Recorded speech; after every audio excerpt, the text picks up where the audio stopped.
നിങ്ങളുടെ ഇഷ്ട പരമ്പരകളുടെ മുഴുവൻ എപ്പിസോഡുകളും ടെലികാസ്റ്റിന് ശേഷം എക്സ്ക്ലൂസീവായി സൺ നെക്സ്റ്റ് ആപ്പിലൂടെ കാണൂ. ഇന്ത്യൻ ഉപഭോക്താക്കൾക്ക് മാത്രം സൗജന്യം. നമുക്ക് നോക്കാം. ശബരി, നമുക്ക് നോക്കാം.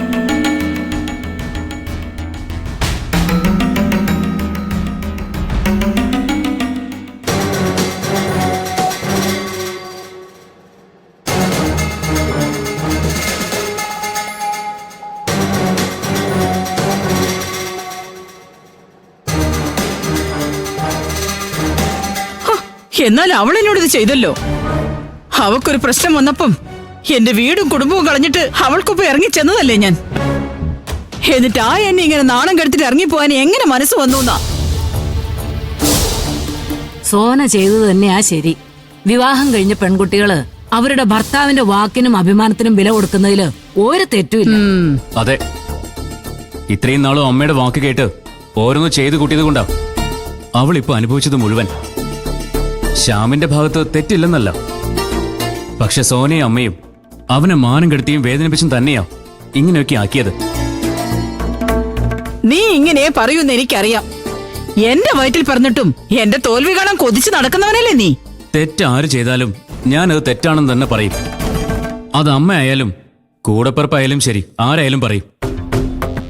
ശ്യാമിന്റെ കയ്യിൽ പണം ഉണ്ടെന്ന് കരുതി അമ്മ എന്തൊക്കെയാ കാട്ടിക്കൂട്ടിയത്? പാവ ഏടത്തിയോടും കുടുംബത്തോടും കുറച്ച് കരുണെങ്കിലും കാണിച്ചോ? ഓഹോ, അപ്പൊ അതാണ് നിനക്ക് പൊള്ളിയതല്ലേ? നിന്റെ ഒരു ഏട്ടത്തി അവൾ വല്ല കൂടുതലും ചെയ്തോന്നാ എന്റെ സംശയം. അവളുടെ പ്രാക്ക് കൊണ്ടാ ഇങ്ങനെ ഓരോ നീ വീട്ടിൽ സംഭവിക്കുന്നത്. നീ എങ്ങനെയാ സുശീല ഇങ്ങനെയൊക്കെ സംസാരിക്കുന്നത്? ആരെന്ത് ചെയ്താലും അതൊക്കെ അനുമോളുടെ കുറ്റമാവോ? അല്ലേ, അവളെ എനിക്കറിയാവുന്ന പോലെ ഇവിടെ വേറെ ആർക്കും അറിയില്ല. മനസ്സിൽ ഒന്ന് വെച്ച് പുറമെ മറ്റൊന്ന് കാണിക്കുന്ന രാക്ഷസി അവള്, രാക്ഷസി.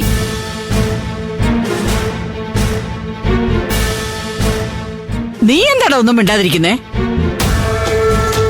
ഞാൻ എന്ത് പറയാനാ, വെറുതെ ഓരോരുത്തരും പറയുന്നതും കേട്ട് കയ്യിലുണ്ടായിരുന്ന കുറെ കാശ് പോയത് മിച്ചം.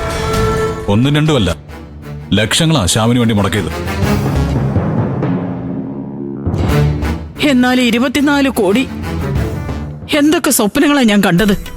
ഓ, എല്ലാം വെള്ളത്തിൽ വരച്ച വര പോലായി. 24 കോടി കിട്ടിയില്ലെങ്കിലും അമ്മയുടെ മകൾക്കൊരു ജീവിതം ഉണ്ടായാലെന്നോർത്ത് ഒന്ന് സമാധാനിക്കും. ജീവിതോ? എന്ത് ജീവിതം? ആ ഇടിഞ്ഞു പൊളിഞ്ഞു വീടാറായ വീട്ടില് തലയ്ക്ക് വെളിവില്ലാത്ത അവന്റെ ഒപ്പം നരകിക്കുന്നാണോ ഇത്ര വലിയ ജീവിതം? എന്തൊക്കെയാ സുശീല നീ വിളിച്ചു പറയുന്നത്? നിന്റെ പ്രിയപ്പെട്ട മകളുടെ കാര്യമാണ് നീ പറയുന്നത്. പ്രിയപ്പെട്ടതോ?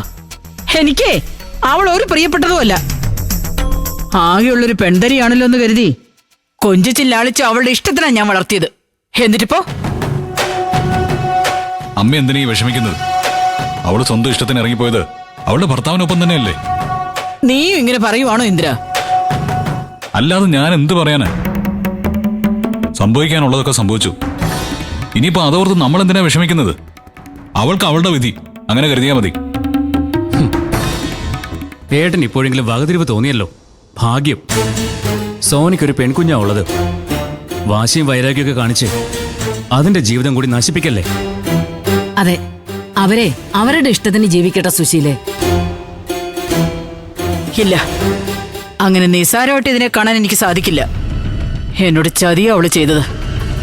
അതിനവൾ അനുഭവിക്കുന്ന എനിക്ക് കാണണം.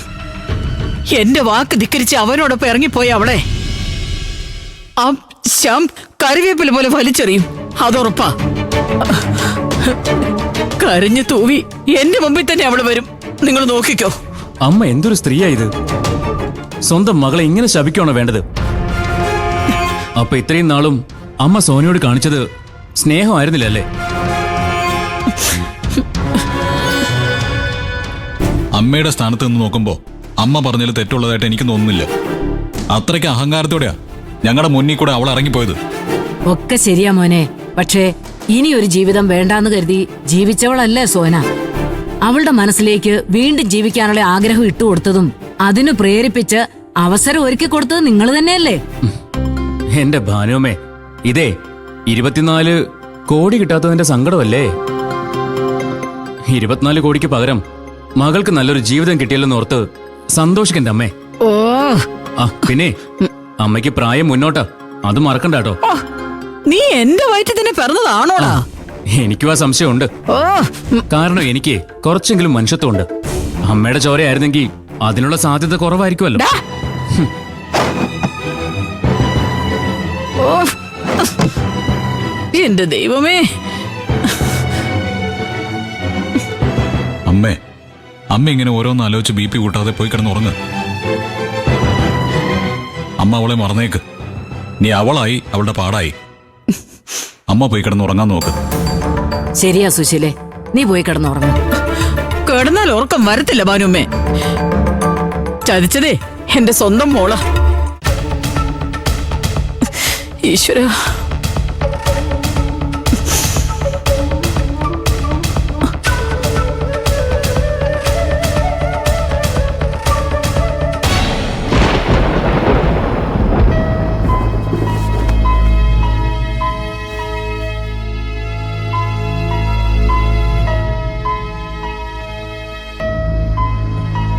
സോന,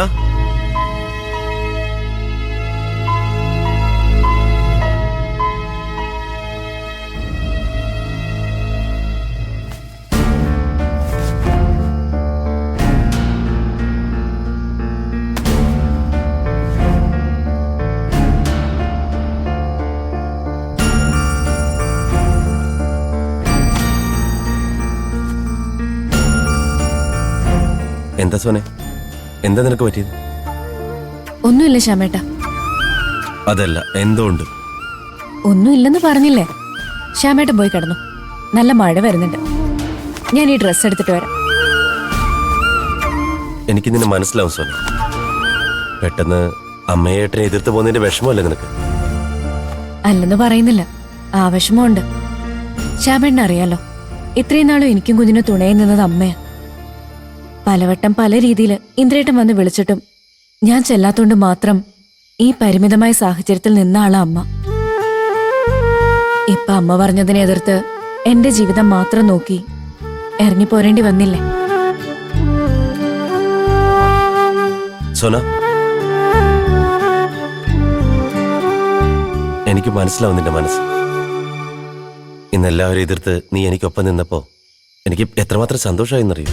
ഈ ലോകം കീഴടക്കി സന്തോഷമായിരുന്നു എനിക്ക്.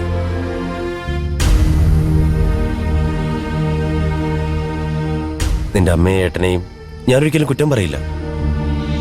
അത്തരം പ്രവൃത്തികളാ ഞാൻ ചെയ്തേ.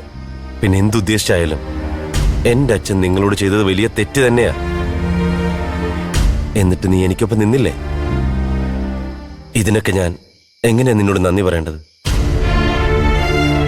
എനിക്ക് ശ്യാമേട്ടനെ മനസ്സിലാവും. ഇപ്പൊ സംഭവിച്ച ഒന്നിനും ശ്യാമേട്ടൻ തെറ്റുകാരനല്ല. ശ്യാമേട്ടന്റെ അച്ഛൻ അങ്ങനെ പറഞ്ഞതിന് എന്തിനാ ശ്യാമേട്ടനെ ശിക്ഷിക്കുന്നത്? പക്ഷേ അവരുടെ ഭാഗത്തുനിന്ന് ചിന്തിക്കുമ്പോ അത് വലിയ ചതി തന്നെയല്ലേ? ഒരുപാട് തെറ്റുകൾ ഞാൻ ചെയ്തിട്ടുണ്ട്. എന്റെ കുഞ്ഞിനെ നീ പ്രസവിച്ച സമയത്ത് പോലും നിന്നോട് നീതി പുലർത്താൻ എനിക്ക് സാധിച്ചില്ല. സോനെ, നിന്റെ കാല് പിടിച്ച് മാപ്പ് പറയാൻ ഞാൻ തയ്യാറാ. എന്തൊക്കെയാ ശ്യാമേട്ടെ പറയുന്നേ? അതൊക്കെ കഴിഞ്ഞ കാര്യമല്ലേ. അതൊക്കെ ക്ഷമിച്ചും പൊറുത്തുമല്ലേ നമ്മൾ പുതിയ ജീവിതം ആരംഭിച്ചത്.